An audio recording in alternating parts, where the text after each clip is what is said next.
It's a great tragedy that the corona is in the White House. I have been telling for the last 3 months, this has been systematically planned to attack the Western powerful leaders, including the presidents and prime ministers. We all know Boris Johnson, the Prime Minister of UK, almost died foolishly. We all prayed, thank God he is alive and he is back to work. Now I recommended today President Trump to take 14 days quarantine. Will he listen? Let us see. Let Mike Pence operate. This is systematically an attack by the enemies, intentionally, as per the reports, prove that China is doing this. I am not shy to expose whoever is corrupt. And thank you, friends, for praying. Today you see the White House, top aides have tested positive. President Trump's personal valet tested positive. Mike Pence, Vice President's press secretary, tested positive. And the CDC chairman, the task force chairman, Dr. Fauci, Dr. Redford, and FDA chairman, Stephen, all three are now in quarantine from today for the next 2 weeks. They are not maintaining the distance, and nobody else can be bold enough. My mutual friend and a close friend of President Trump and few others have been trying to convince to wear a mask or maintain the distance. What we teach others, we must practice. Therefore, lack of practice, today we are paying a heavy price. I'm asking all my friends around the world, pray for President Trump's health and the team, all the people that are working in the White House. You see the pictures of the defense and all the generals, how close they are sitting, 1-2 feet from each other. You see President and Vice President and task force team, how close they are standing together. But telling everybody to maintain 5-6 feet distance, very dangerous. That is why 30% of Americans, as per some reports, have confirmed that they have been affected. This is a very serious attack. I've told secretly in the month of February, I came out publicly through my Facebook and through videos and letters and text messages to dozen or more important White House advisors. It's time to act. They didn't take it, called it hoax, neglected it, politicized it, both parties. I'm not blaming one party or the other. Thank God, now at least last 2-3 weeks, they're taking seriously. Now we need to step up and take more seriously. ప్రియమైన సహోదరి సహోదరులారా, నా తెలుగు మిత్రులారా, మీరు కూడా ఈ corona వైరస్ని చాలా సీరియస్గా తీసుకోండి. ముందు నుంచే నేను చెప్తున్నాను, ఇది చాలా డేంజరస్, దీని ద్వారా చాలా నష్టం జరుగుతుందని. ఇది చైనాయే కుట్ర పన్నిందని రిపోర్ట్స్ కన్ఫర్మ్ అయ్యాయి, ఇన్వెస్టిగేట్ చేయమని.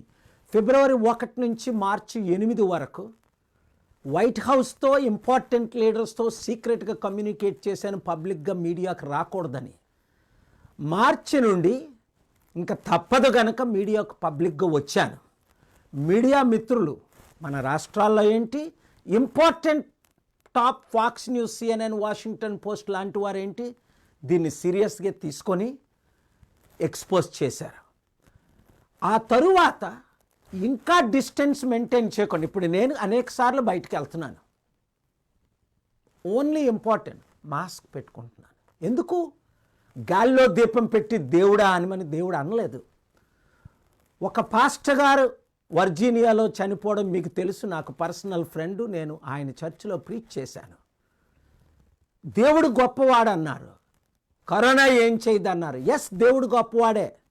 అలాగని చర్చిలు మూసేయమనేటప్పుడు ఓపెన్ చేయొచ్చా?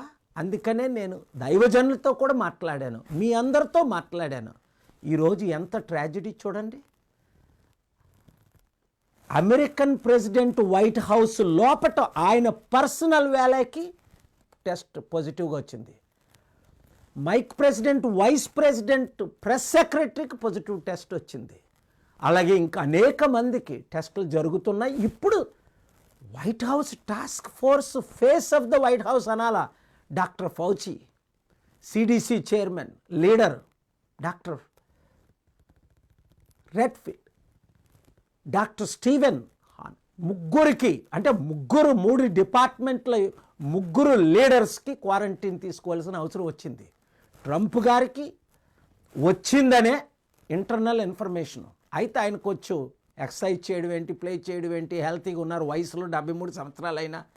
అలాగని నెగ్లెక్ట్ చేయకూడదన్నా పట్టించుకోలేదు. దేశమంతా ప్రార్థనకు పిలవమన్నా పట్టించుకోలేదు. డిస్టెన్స్ మెయింటైన్ చేయమన్నా పట్టించుకోలేదు.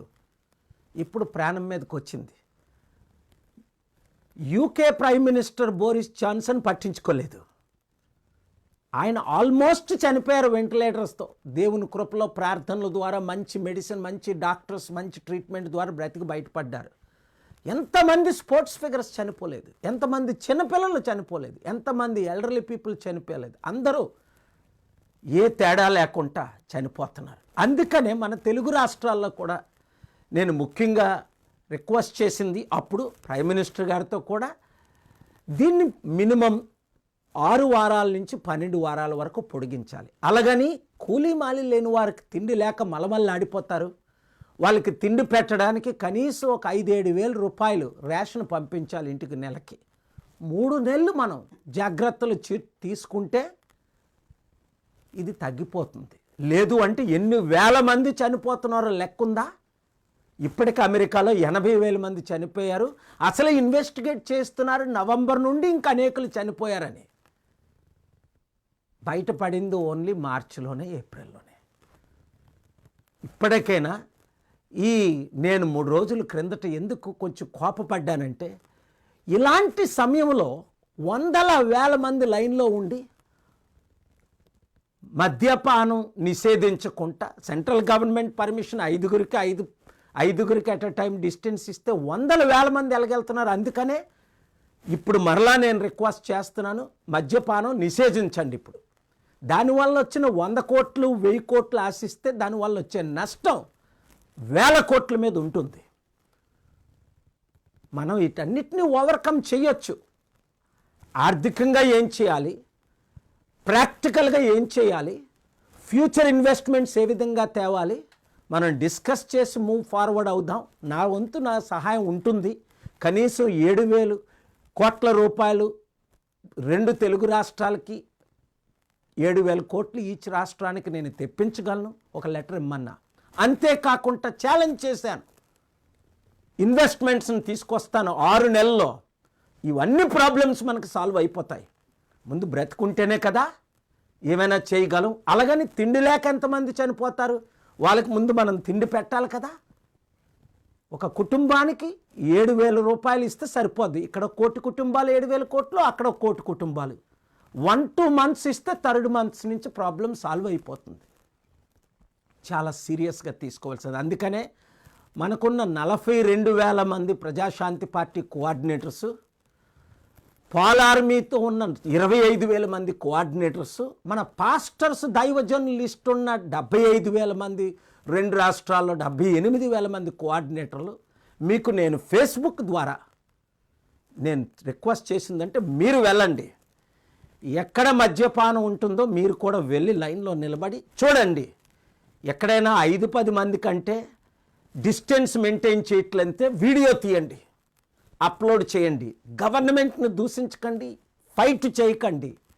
కానీ ఫ్రీడమ్ ఆఫ్ స్పీచ్ మనకుంది, freedom of religion, freedom of expression ఎలాగుందో మీరు దాన్ని అప్లోడ్ చేయండి, నాకు కూడా పంపించండి. అంతేకాకుండా మీరందరూ అనేకులు ఇంకా 5 లక్షలు ఇవ్వండి, 50 లక్షలు ఇవ్వండి, 5 కోట్లు ఇవ్వండి అని రిక్వెస్ట్ చేస్తున్నారు. ఎన్జిఓస్ కూడా నేను ఎంతైనా సాయం చేయడానికి సిద్ధంగా ఉన్నాను క్లియర్గా చెప్పాను.